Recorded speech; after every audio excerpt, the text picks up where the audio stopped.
All right, so we need to talk about the biggest news to hit the real estate industry in some time. It's the Sitzer Burnett trial, where $1.8 billion in damages were awarded to the plaintiffs. This was a civil case, an antitrust case around whether there was price fixing of commissions in the marketplace and whether the National Association of Realtors conspired with a few of the largest brokerages to fix commissions and to basically keep them artificially high. So what are my thoughts? Where do I see the industry going? We'll get into that in today's video. Based on my experience as a top producing agent in the Chicagoland market, what I know is that commissions have always been and will continue to be negotiable. That is a conversation between the agent and the seller. And most definitely that has fluctuated based on how those conversations play out. Now, in this case, they allege that there's a fixed rate going on in the marketplace and that they weren't negotiable. And I just have a very different experience than that. The other interesting point is that, generally speaking, my belief is let the free market play out and let what realtors charge be based on what their value is in the marketplace, and that the market, if it's working correctly, will flush out what the value is of hiring a realtor. Because the reality is that you don't have to hire one. There are many, many people that decide to do this on their own, and there's nothing stopping them from doing that. The reason people do hire a realtor is that because the data would suggest that they can get more money even beyond the fee that they're going to pay that realtor for their home. For instance, a realtor can get 8 to 10% more than a for sale by owner. And if their fee is 2.5, 3.5, that more than covers that and has a positive return on investment for that seller. They can also work with an agent to basically have a pocket listing where that listing agent gets paid to go source that buyer, but there's no buyer, representation per se, and it's not being sent out to the masses. That listing agent is just working their network to try to bring a buyer rather than opening up that home to the entire market, putting it on the MLS, and basically agreeing to split that commission with the buyer's agent. The reason you don't see more pocket listings is it's because it's really not best for the seller. What's always best for the seller is to let the entire market converge on that piece of property, because you're going to get more for the property if you have 100 people that are interested versus one person that's interested. That's the reality of the situation. Nobody's holding, a gun to the seller's head, basically saying that they have to work with an agent. So let the free market play out. What is a realtor worth? Well, it's worth what somebody's willing to pay. And what I know is that it's negotiable, and a seller doesn't need to hire an agent.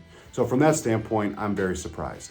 Now, will this change anything about the real estate industry? It most definitely will. We don't know the complete implications of this yet, but having buyer agency agreements will be that much more important in the future. Will there be a future where there's not buyer's agent comp offered in the MLS? Maybe. I don't think that's going to be the case. I still think that listing agents will see the benefit of basically taking part of their fee and paying a buyer's agent to represent a buyer, because that's the best way to get a deal to the finish line. And this is the whole reason why buyer agency is a thing anyway. It wasn't a thing 50, 60 years ago, and buyers were getting absolutely fleeced on these deals where the seller had representation, but they did not. So I think, from my opinion, there's ways to improve the industry. This is not one of them, in my opinion. And I think that this has potential to have buyers be even more disadvantaged. And this is also coming at a time when buyers' affordability is the lowest it's ever been on record.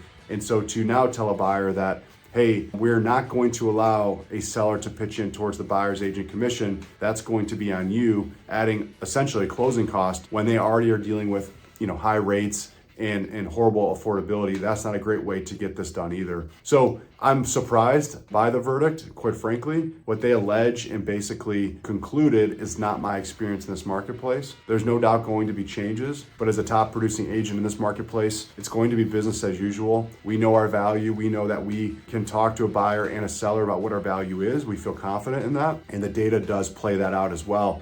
So I truly believe that a seller will net the most amount of money working with an agent, and a buyer will be most protected, taken care of with good advice, guidance from a top realtor. Now, what I do think will happen is I do think this will be the straw that breaks the camel's back for many realtors who are already dealing with a tough marketplace where volume's down significantly. I think NAR membership comes down dramatically. I think the number of realtors exit the business will go up dramatically, and you'll be left with fewer agents, but the best agents. And I also think that you're going to see more consolidation in the top teams doing more business than they even are now, which is already 80-20 rule on steroids as it is already. But I think this does kind of force some of the lower producing agents out of the business. So from that standpoint, over the course of time, you might see a more talented agent pool, but much fewer agents. Would love to hear your thoughts. These are mine. This is not legal advice. This is not a legal analysis. I am not an attorney. This is just some dude's advice, or thoughts, I should say, who sits here in Chicagoland as a realtor. So we'd love to hear your thoughts, comments, and let me know what I missed or what your thoughts are. Thanks.